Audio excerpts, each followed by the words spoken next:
Ni icyamamare, umunyabigwi mu njyana ya hip hop wanamamaye cyane mu gutunganya indirimbo zitandukanye, record producer. Tukivuga ibi, ninde ukuje mu bitekerezo? Uyu nta wundi ni Shani John Cobbs, wamamaye ku izina rye ry'ubuhanzi rya Diddy, benshi twamumenye nka Puff Daddy, kuri ubu ni P Diddy. Ubuhanzi bwe bw'indirimbo za hip hop yamenyekanye mu myaka ya za 90 muri Allemagne i New York. Guhaye ikaze kuri byinshi by'urujijo n'amayobera bivuga mu buzima bw'icyamamare P Diddy. Njye ndi Mico Myiza Axel nk'ibisanzwe. Kunyumva biguha icyizere cyo kumenya no gusobanukirwa ibyo amatwi yawe atarumva, ngaho bana nanjye. Inkuru yacu tuyitangiye hagana mu mwaka w'igihumbi kimwe magana cyenda 1969. Umunyamideli akaba n'umufasha mu by'ubwarimu Janice Cobbs we n'umukunzi we Marvin Ear Cobbs bibarutse imfura yabo. Kuva ubwo urugendo rw'ubuzima bwa Shani John Cobbs uratangira. Uw'isi itari yakamenye ko azakora ibidasanzwe yabaye imfubyi ku myaka 2 y'amavuko, ubwo se Marvin wakoraga mu ngabo zirwanira mu kirere za Amerika US Air Force yarasirwaga mu modoka ye hafi ya parike nkuru ya West agapfa. Ni nyuma yo gushinjwa icyaha cy'ubufatanyacyaha mu bucuruzi bw'ibiyobyabwenge muri New York na mafia ruharwa Frank Lucas. Ibyatumye Shani John Cobbs P Diddy akurira mu muryango uciriritse we na mama w'umubyara na mushiki we, aho biberagaho mu buzima bworoheje n'indi miryango myinshi y'abirabura muri icyo gihe mu misozi ya Verona muri New York n'ubundi.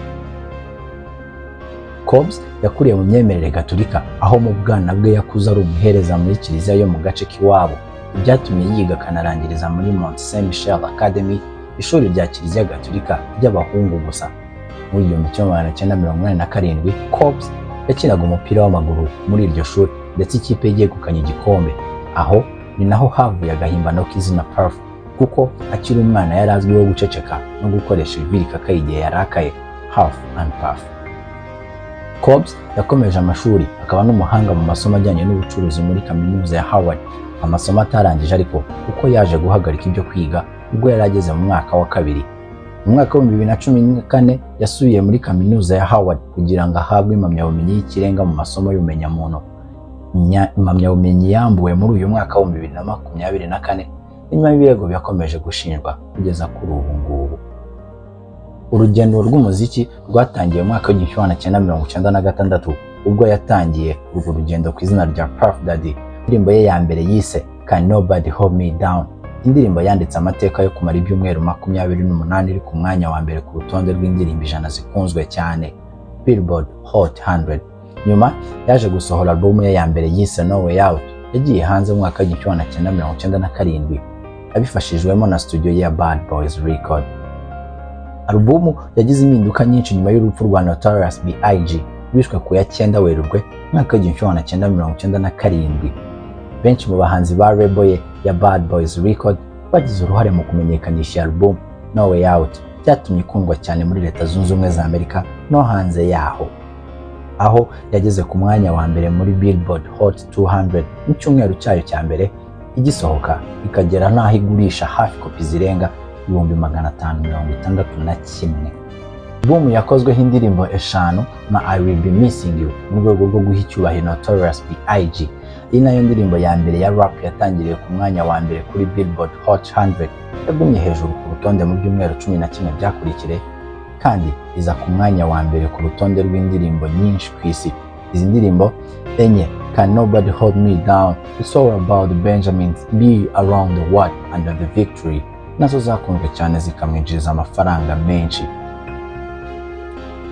Umunyabigwi P Diddy mu bindi bihembo yegukanye twavugamo nka Billboard Music Award for the Top Rapper yegukanye mu mwaka w'igihumbi kimwe magana cyenda 97, n'ibindi bihembo byinshi bitandukanye uyu munyabigwi yagiye yegukana, byatumye umwe mu bahanzi bafite agatubutse ku isi.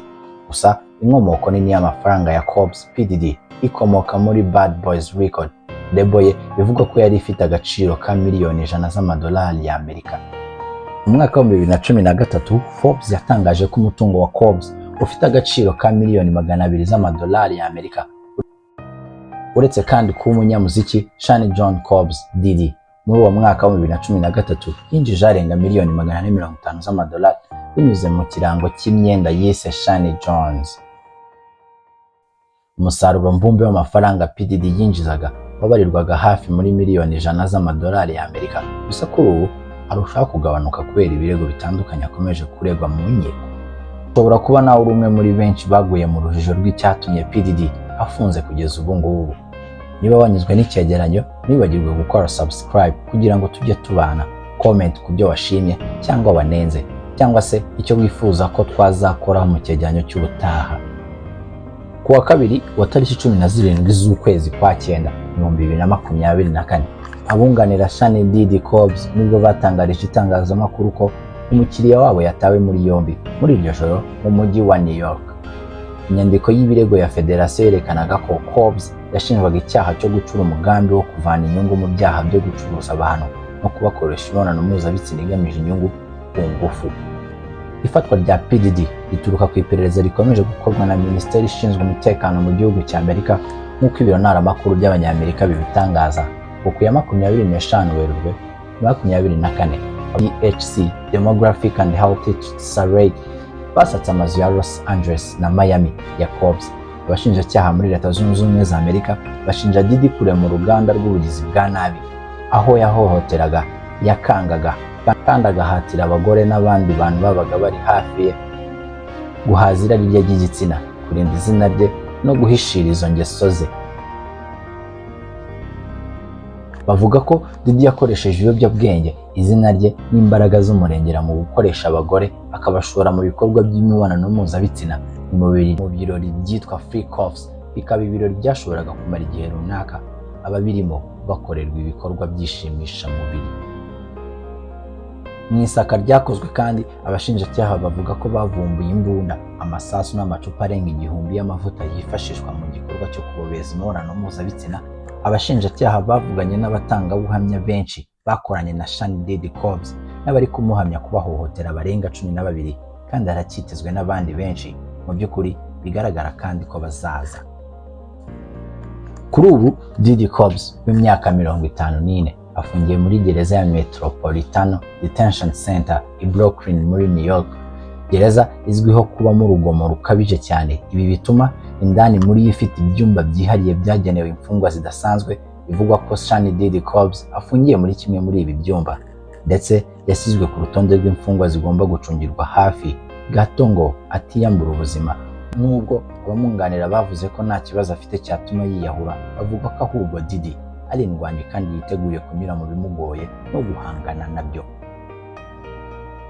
Iri tsinda ry'abanyamategeko ba Diddy basabye ko yarekurwa akaburana ari hanze kubera imibereho mibi yo muri gereza, ariko abashinjacyaha bagaragaza ko yateje impungenge zikomeye cyane zo kuba yahunga n'indege.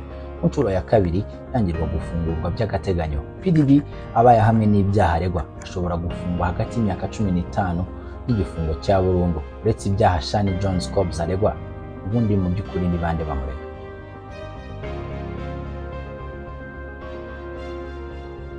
Diddy kuri ubu ari gushinjwa kandi akanaregwa n'abantu batandukanye, barimo n'abo bahoze bakundana.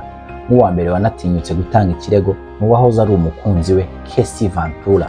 Mu kirego yatanze mu kwezi kwa 11 umwaka ushize, uyu mugore nawe w'icyamamare mu kuririmba, kubyina no kumurika imideri, yavuze ko Diddy yamufunze hafi imyaka irenga 10 mu bikorwa by'urugomo no gukoreshwa imibonano mpuzabitsina ku gahato hagamijwe inyungu za Diddy ubwe.